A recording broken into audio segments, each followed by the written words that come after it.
to fight. Anything else? To move in opposition, yes. So when I looked up the word in the dictionary, I love looking up words in the dictionary, and there are other things that come to mind. I think, okay, resist was you're pushing against something, you're fighting against something, but it's a whole lot more than just that. So the dictionary literally says to stand against, all right? And one of the examples they gave was the Hoover Dam. What does the Hoover Dam do? It resists the movement of the water. And it just stands. It doesn't have to do anything else. The water comes up against it. It has nowhere to go because that opposition, that resistance is there. You guys know that Lake Mead was created because of the Hoover Dam. It is 752 feet deep. And this dam just stands there and holds that water back. Sometimes that's all we got to do. Just stand there. God says all you got to do sometimes is just stand. And you are resisting the devil. So that's my second favorite one. My most favorite one I'm going to save for the end and make sure we get to it. So I'm not going to tell you what that one is right yet. But the dictionary also says it means to stand, to fight, to oppose, to frustrate, to baffle, to disappoint, to exert force against, or to withstand a force. I was like, wow, that's a whole lot of ways to resist. If you're not going to submit, that's the first thing that you need to do. You have to submit to God. So you have to listen to what he's telling you. Are there examples of any of these in the Bible? Of standing, fighting?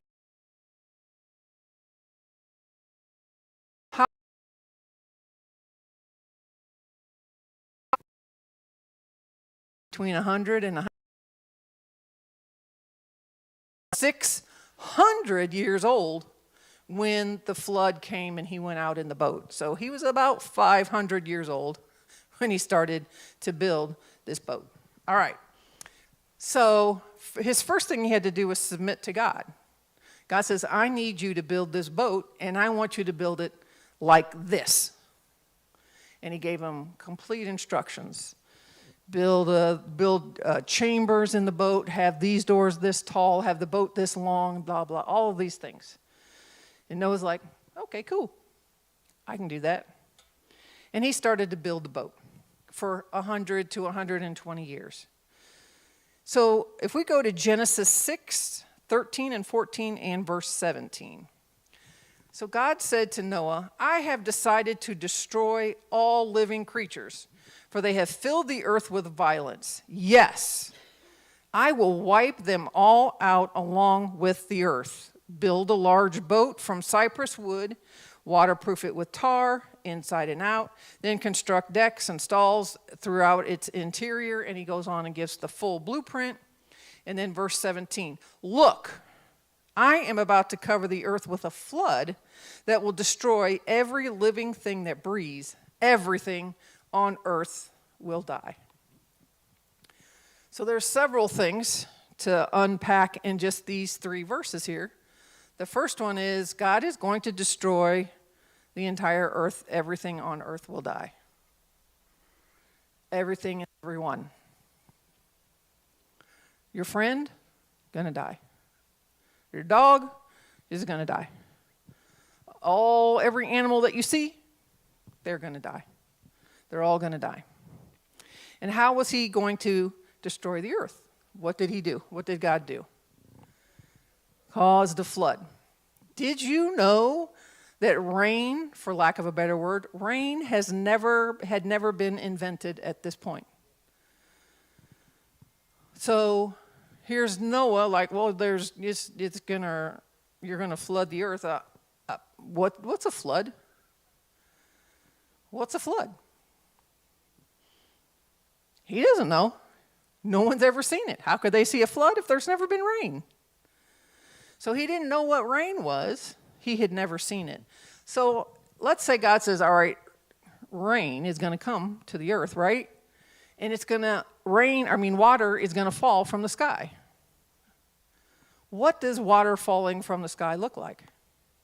Well, we know what it looks like, but what did he think it was?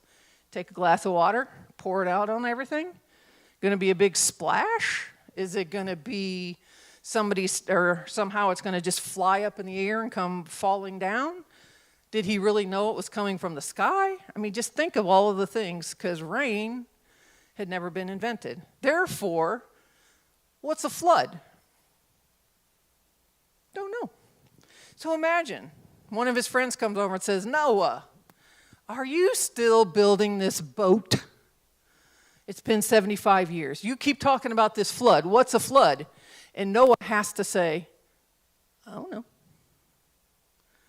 I'm supposed to do, the rain's going to, so he had to stand. He had to stand knowing that God told him to build this boat. God told him the earth was going to be destroyed by this thing we don't know what it is called a flood. And it's going to come in and wipe out everybody. Going to wipe you out. Going to wipe you out. Going to wipe you out. Going to wipe out everybody. And he's the one who is to build this boat. Has anybody been to, is it in Kentucky, right? Noah's Ark. So has anybody been to Kentucky to see Noah's Ark? They rebuilt it. It's 500 and some feet long. Because if you figure out, they said to be so many cubits long, whatever. It's 500, I want to say 22, something around there. One man built that. The timbers are timbers, like we would see, big old chunks of wood. Put it together with joinery, put it together without a nail. Didn't have nails. And he built this by himself. Do you know what tar is? Did you know tar is a natural substance? Had no idea. Had to dig that up, put it all over the boat to keep it waterproof because of something called a flood that he didn't know what it was even for 120 years. So we can stand for a day or two. We can stand for a few minutes. We can stand and go, nah, I ain't doing that. I had somebody today, actually, I didn't even think about it till just now. Somebody today just sent me a message and says, would you like for me to do a reading for you? I do palm readings and tarot card readings. I can do one for you. Would you like that? What? No? Like, no. I mean, they took no as an answer, but sometimes people keep coming back at you, and want to say, come on, come and do this. Take a stand. That's probably the easiest one on our list. Just stand. I'm not going to do it. So God showed us how to stand in Noah. That just blows my mind. Someone comes up and says, now it's going to be destroyed by what? A flood? What's a flood? I don't know. Wow. I don't know. All right. So then the next one is fighting. All right. So we fight against whatever this thing is, whatever the thing. Fighting is, we have all seen fights. We've all been in fights. We might have all been in fist fights. We might have been in combat, in the military in some way in a fight. We might have been in the courtroom in a fight. We might have been in all kinds of fights, right? But we didn't necessarily fight the way God wants us to fight. So, made me think of David. David went up against who? Goliath. Goliath was a giant. He was he 8 or 9 feet tall? I can't remember. And he is, at the time of when he was fighting Goliath, he was between 15 and 17 years old. So he's still a man. They were considered a man at that age. So he had to go and he had to fight against Goliath. Well, actually, he just went to check it out because he heard about this giant. His brothers were there in the army, and he went up to give them some supplies from Dad, right? So they go up to him, and they're like, who is this? Oh, that's Goliath. The whole army runs away. The entire army runs away from one man. What if all those men had worked together, encircle him, or have 4 or 5 people at least go up against him? Something. But what did they do? They ran. So in 1 Samuel 17 and 45, David replied, he was talking to Goliath, so he replied to the Philistine, you come to me with a sword, a spear, and a javelin, but I come to you in the name of the Lord of heaven's armies, the God of the armies of Israel, whom you have defied. So if you think about it, oh yeah, look at him. He's standing up to this big bad dude, right? And he's like, I'm coming up to you with the God of the armies of Israel. Oh, that army, the one that ran away, the one that's way back there, I'm coming in the name of their God. He had to fight because everybody else ran away. And they were way over there. But he stood up to them, right? So how did he do this? 1 Samuel 17:23 and 24. As David was talking to them, Goliath, the Philistine champion from Gath, came out in front of the Philistine ranks. Then David heard him shout his usual taunt to the Israel army. As soon as the Israelite army saw him, they began to run away. And David, picked up 5 smooths from a stream, put them into his shepherd's bag, then armed with only the shepherd's staff and a sling, he started across the valley to fight the Philistine. Y'all, forget you. I'm going to go fight. So here's this little boy, and he just has his shepherd's staff. Everybody knows what that is, right? The crook, right? Does everybody know what a sling is? It is not a slingshot. It is not. So it's a best way to describe it, it looks like a bra that only has one cup. And in that cup, you put the rock, and you fling it, and it can kill somebody. They've actually done demonstrations. David, and he gets his sling, and he kills Goliath. The rest of the army is way back there. How did he fight, though? What was his real weapon in this fight? His real weapon was faith. I come in the name of the Lord. I come as a kingdom soldier. I come in the name of God. That's the way to fight. I come in the name of God. I come here to this battle because God said to go and fight. I come. Little pipsqueak and a giant. And I don't need nothing. I don't need your sword. I don't need your armor. I don't need nothing. I just come in the name of the Lord. That's the way to fight. But you have to submit to God. What if God said, shut your mouth and walk away? But she said, I can't let him get away with that. I used to tell my students all the time, did somebody that's usually the worst part is if someone says, your mama, and then filled in something at the end, right? And I'm like, oh, they're not going to diss me. They're not going to do you. Why do you care? Why do you care? You, Mrs. Henkel, you're up, Usually had some cuss word up in there. And I would say, on occasion, probably. I try. It's true. And they're not changing who I am. They're not changing what I'm doing. I don't care what you say about me. It doesn't change who I am. So when you're going up to a fight, you got to fight in God's way. You got to know that God is with you, and he wants you to have this fight. I knew sometimes with a student, I had a student, oh my goodness. I had to take a lot of deep breaths. I had to count to 9,722,352. So I didn't go off on this child. He was actually one of my favorites. I loved that kid.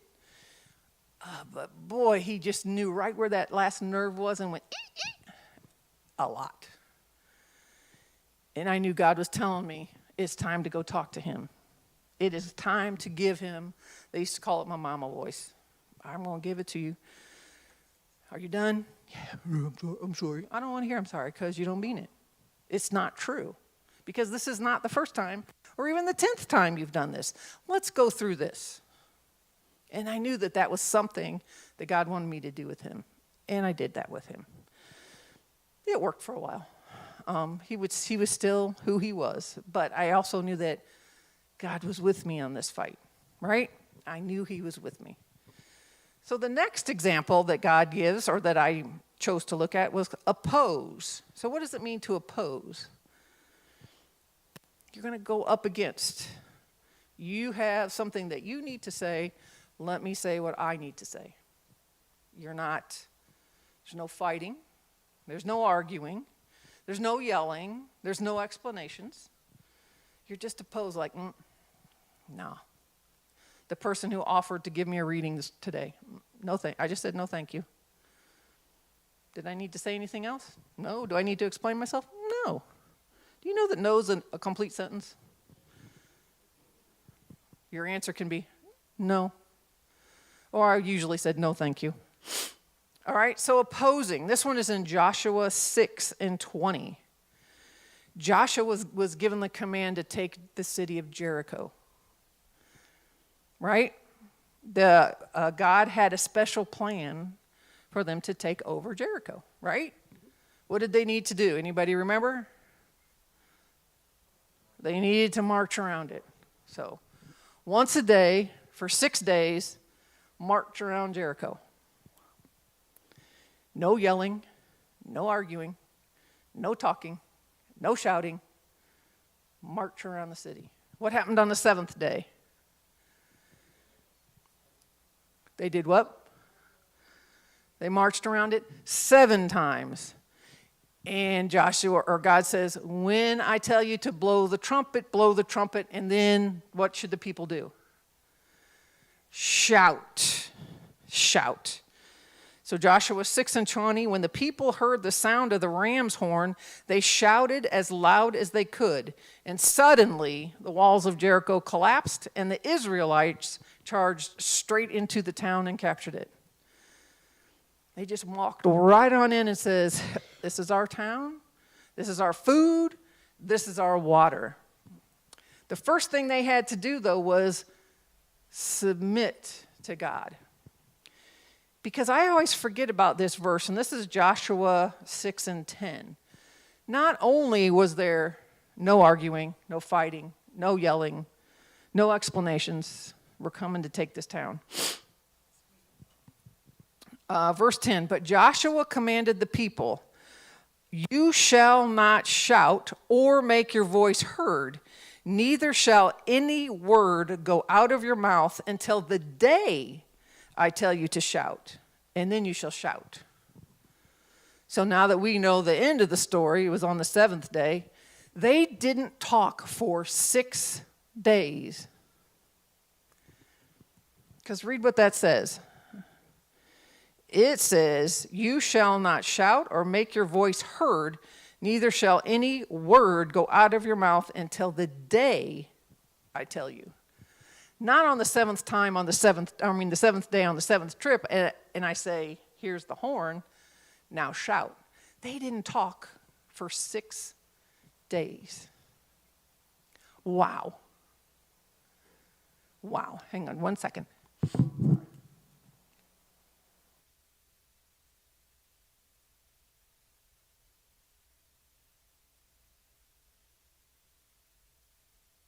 They stood in camp. Do you know what a siege is?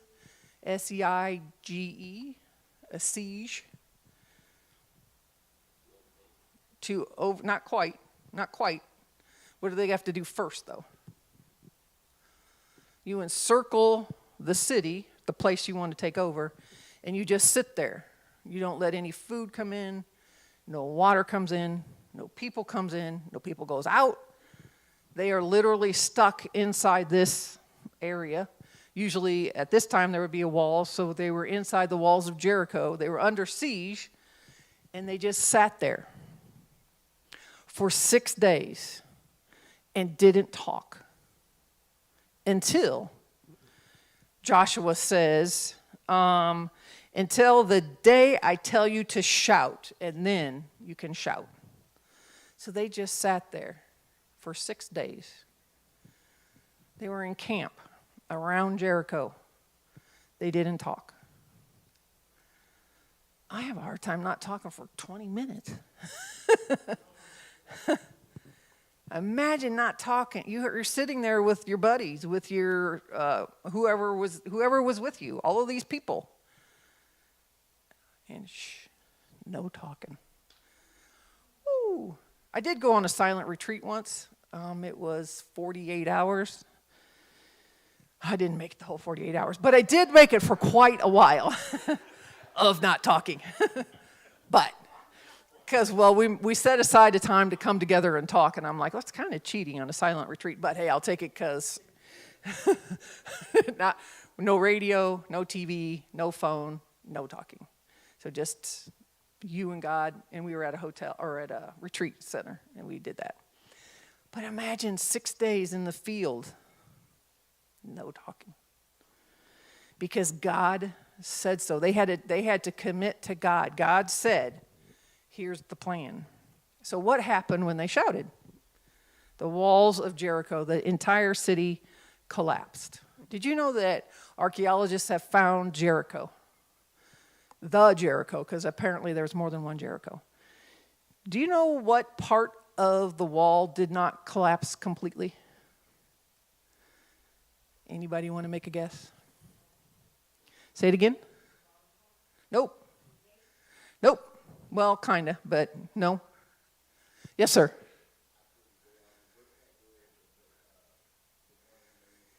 Yes. Rahab. Rahab's house was in the walls. Rahab's prostitution was in the walls. That part did not collapse. Is that crazy? That is crazy to me. I'm like, come on now. But I've seen it several times that this part of the wall did not collapse. It couldn't collapse. Why? Because God said, what did God say?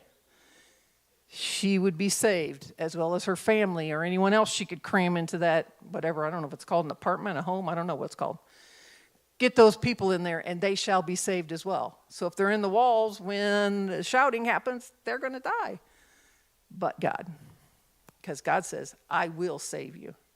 And he saved them. All right? So that's oppose. That's one way to oppose. You don't have to say nothing. I don't know about 6 days, but you don't have to say nothing. I don't have to answer anybody who is claiming this, that, and the other about me. I don't have to. You like it, I love it. Okay. I know me, and I'm going to go about being me, right? We can all do that. That's a way to oppose. And a way to oppose is to follow God's plan, march around that place, and then shout at the appointed time. All right, then the next one is baffle. What does baffle mean? Confused, simply confused. Like, what? Huh? All right. So in 2 Kings 7, the city of Dothan, I believe is how you pronounced it, was surrounded by the Aramean army. No men, food, or water was allowed into the city. They were under siege. So the Armenian army was part of the Persian army, or the Syrians. I always get them mixed up. The big one that Israelites didn't like. So this caused a famine. No food in, no water coming in. Your supplies are being used up, right? And the people were eating anything that they could find and selling things to eat at a huge price. Sounds like America. Ooh, you're down and out? Let's charge you more. Elisha was in this city, and he spoke a prophecy. He said food prices would be back to normal by this time tomorrow. So by this time tomorrow, all the food prices are going to be back to normal, and everything's going to be back to normal. He didn't say that the army was going to be gone. He just said that food prices and food was going to be back to normal. So that means the famine is over, right? That means whatever is happening, the siege probably is going to be over. Or maybe there's another way this is going to happen. Who knows? It's God. All right? So 2 Kings 7, 6 through 7. For the Lord had caused the Armenian army to hear the clatter of speeding chariots and the galloping of horses and the sounds of a great army approaching. The king of Israel has hired the Hittites and the Egyptians to attack us, they cried to one another. And so they all panicked and they ran into the night. They abandoned their tents, they abandoned horses and donkeys and everything else as they fled for their lives. So here is this huge army encircling the city of Dothan, and they're under siege. They were eating, what was it? What was the weird thing they were eating? Something about a bird bone or something, I don't remember now. But it was weird. A donkey head. They were eating donkey heads too. All right, so there were the two men with leprosy. They were outside the city gates. They weren't accepted in the city because they had leprosy. They were going to go to the enemy army, but they didn't want to die. But at this point, there was a famine. They looked at each other and literally said, well, we're probably going to die anyway. Let's just go see what the enemy's going to do. So they walked out to where, it was at night, so they walked out to where the enemy was besieging the city. So when you were under siege, the people didn't get really close. The army didn't get too close because they had those things that throw the cannonballs, a trebuchet. However far that could go, that's how far away they would be. Then they couldn't get hurt while they were besieging the army or besieging the city. So these two men with leprosy, they go out to where the army was. There was no one there. They were literally all gone. And they're like, score, we can eat. So they went in there and they found a tent with food, and they went in, they started eating. And they're like, wait a minute. We can't be the only ones eating. Is the whole entire army gone? So they kind of looked around and they found out, yeah, the whole entire army was gone. Because they had heard, the army had heard the clatter of speeding chariots and the galloping of horses and the sounds of a great army approaching. So they ran away. And there was no one coming. And so all the people in the city were like, they went back and they told the people in the city, hey, the army has left, come on out. So they all went out, and there was food, there was water, there were tents, probably valuables, all kinds of things. Donkeys, they said. What else was there? The tents, the horses, the donkeys, and everything else. So what happened to the food prices? They were back to normal. Wow.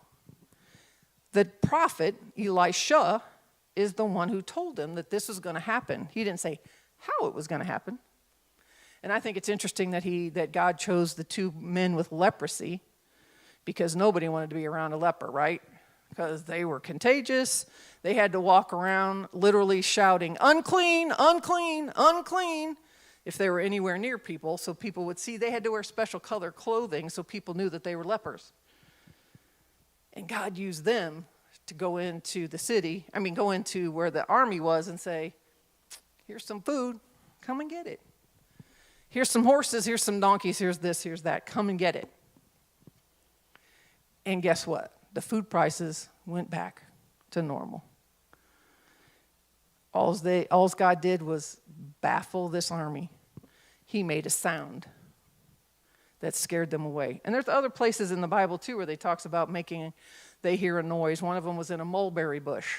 When you hear the coming of the army in the top of the mulberry bush, then you can attack.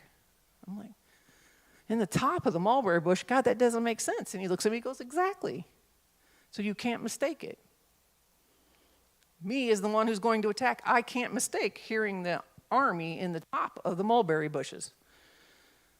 I thought that was kind of cool. All right, so then, withstand a force. All right? So sometimes we have to withstand the force. The force is there. Something is happening. Something is coming up against us, and we have to go against it, right? So it's not always just standing. It's not always, okay, God just made a goofy noise and scared all these people away. Cool. Sometimes we have to do stuff. So that made me think of Moses going into the Red Sea, right? Or the Israelites going into the Red Sea. Moses stood there, and what did he do? He raised his staff. The waters parted, right? But the waters didn't just part. So if we go to Genesis, where'd it go? Genesis 14, 21 and 22. Moses raised his hands over the sea, and the Lord opened up a path through the water with a strong east wind. The wind blew all that night, turning the seabed into dry land. So the people of Israel walked through the middle of the sea on dry land with walls of water on each side. Is there anybody in here besides me who can't swim? Yes, I knew I wasn't alone. Would you step into the Red Sea? Oh, no way. Not a chance. But it says that Moses just stood there, and walls of water were on each side. So you had a wall of water. I don't know how tall it was. Well, you can make a guess, because of course, I got to find out some facts about the Red Sea. So at its deepest, the Red Sea is 9,970 feet deep. That's a 100-story building. That's how deep it is. And I'm like, wow, that's deep. Probably would skip that part. But the average depth is 1,610 feet deep. Wow. So it's a miracle, so I don't know. Is that how deep, how tall the walls of water were? 1,610 feet on average? Because I would have to go, ooh, it is water. Ooh, it's water. I would have to check it out, stick my hand in there. But it is 1,600 feet deep on average. Excuse me? Oh my gosh. Okay, well, I can tell you a story. I don't like heights very much either. I was at Washington Cathedrals. Anybody ever been there? If you ever get a chance to go there, take behind the scenes tour. You get to go up clear to the top. So they said, is anybody afraid of heights? I'm like, yeah, I don't really like it. Oh, you'll be fine. So I forget how tall it is, 100 and some feet tall. And so you're clear up at the top where the stained glass windows are. You're maybe 15 feet below the stained glass window. The railing is this tall, right? The walking path was about 3 feet wide. And I'm like, oh my God, I'm glad God is here. So I'm like this. I was hanging on to two people. One person I knew, the other person I didn't. He just happened to be there, and I grabbed a hold of him. And I'm like this, right? And no one tells me there was a doorway behind me. In a cathedral, the doorway was this thick. So I'm against the wall, and I'm like, whoa, this poor boy over here. I was like, whoa! And I grabbed it, because I knew I couldn't grab those who know Pastor Kim. I couldn't grab her. She'd fall down. So I had to hold on to this guy, because we were way up there.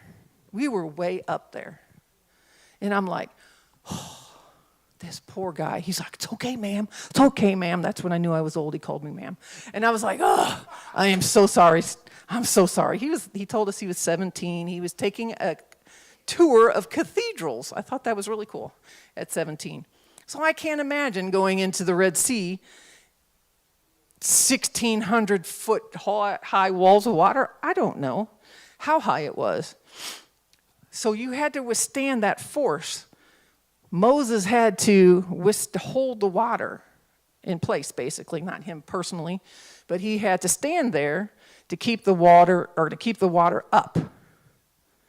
And then the wind blew, and the seabed was dry, and you were walking on dry land. So to your point, Brittany, I would probably be like this, and then walking through that area with all of that water. And eventually I would go, oh, let's see if it's wet. It is. All right, so walking through that, you have to withstand that force. You have to do something. You have to, in this case, they had to take that step and walk. Now, this is the part I didn't really know.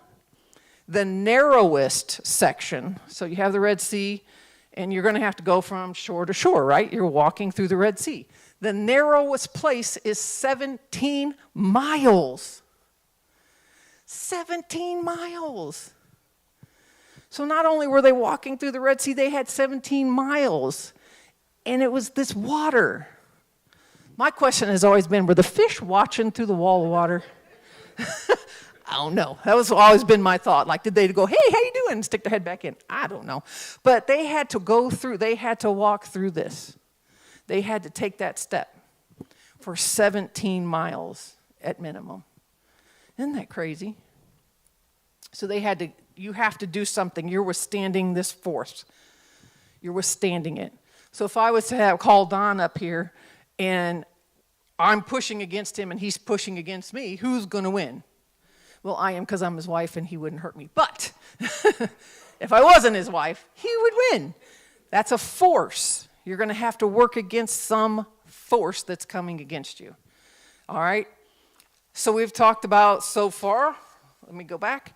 You can stand, you can fight, oppose, baffle, withstand a force, and then my favorite one. My favorite one is at the end, and it's chrome. Yeah, I know. I figured everybody go, huh?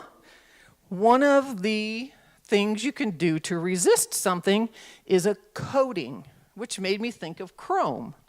So when I was in high school, I was in college, I worked at a gas station. I was the cashier. We did full service work on cars. So I was the only female. I heard about chromey go faster parts and all of this stuff. Oh, yeah, it's really cool. Look at this air cleaner. It's chrome. Yay.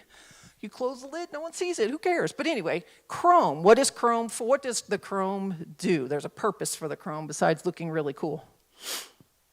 It protects the metal underneath.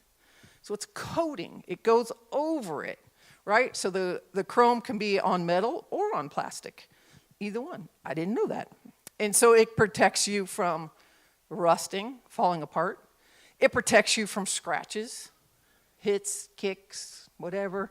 It protects you from an impact. So if a rock comes flying and hits the chrome, it's not going to hurt the metal, it's going to hurt the chrome. And it's going to protect you from environmental damage, that stuff around you. And I found this in Revelations 1 and 5. Jesus, is a faithful witness to these things, the first to rise from the dead and the ruler of all the kings of the world. All glory to him who loves us and has freed us from the sins by shedding his blood for us. We are covered in his blood. We are coated in his blood. Think about that. He protects us from rusting, falling apart. He protects us from things going on around us where we might get scratches or small injuries. He protects us from an impact. Franklin and Lydia were hit. Their car was hit. There was an impact. God protected them. And environmental damage. You're at Walmart, a bunch of sinners, people who could care less about God. He protects us from that because he covers us in the blood. It's a coating. We are now chrome-plated people because we are covered in his blood. That one just about made me get up and run around the house. If I didn't need to write it down so I didn't forget, I would have been up running. He protects us. We resist all. We don't have to do anything for that one. There is the Zippo that we have to do for that one. Submit to God. And then he covers us in his blood. He protects us with his blood. He protects us from those things around us. Man, can you imagine driving that car if you were Franklin and Lydia and you were driving that car and you didn't believe in God? What would there have been a difference in that accident? Probably. If Bishop wasn't covered in the blood, what had happened to him a week and a half ago would have turned out differently. If Don went into surgery and he wasn't covered in the blood, it would have turned out differently. So just think about those things. The coating.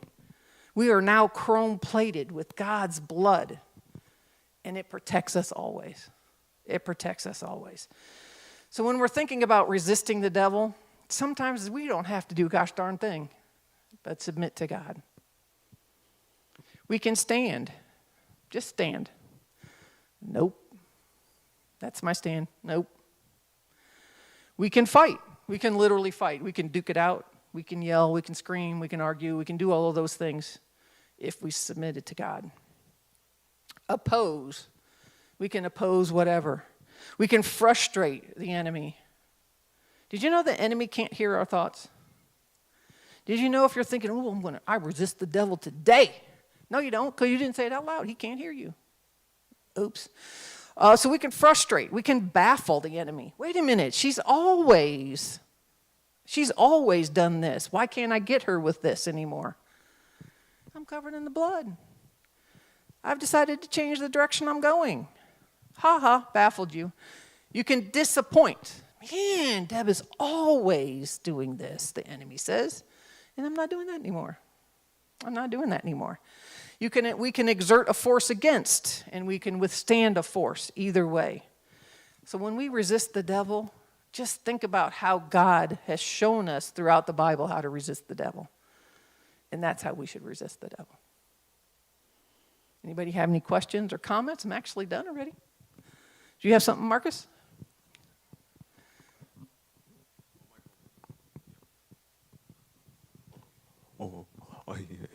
Yeah. What types of things can you resist the devil with? We can resist with all of those things. We can just stand. We can oppose him in some way. We can ignore him. We can talk to him. We can tell him shut up. We can tell him to leave. We can do all kinds of things to resist the devil. All right? And sometimes we don't have to do anything because we're covered in the blood, and God's going to protect us. Right? There we go. Anybody else? All right, so I just want to say, God, thank you for showing us. Oh, wait a minute. I'm not going to do that yet. We can also, this is a chance to give. This is the last Bible study for the end of the year. So today would be a great day if you have some money to give to go ahead and put it back there in the black box to make sure that we are a blessing, especially while Bishop is not here, so we can show him how much we love him by continuing to do what we always do. So I'm going to bless the offering and ourselves, and then we will go home for today. So God, thank you. Thank you for showing us ways in which you have led your people to resist the devil, the ways in which that we can stand and fight and frustrate and baffle and disappoint and do all of these things, God, to frustrate the enemy, to have him run from us, to flee from us, God. And we make a vow tonight that we will submit to you, that when you tell us what we need to do, that we will do it. So we are making that commitment tonight to follow you, to submit ourselves to you, God, so that we can resist the devil and we can show the light to others and teach them how to resist the devil. So God, I say thank you. Bless the offerings that are being offered tonight, 30, 60, and 100-fold, God. And we just say thank you, and thank you for taking care of Bishop. And we say all these things in your son's name and say amen and amen.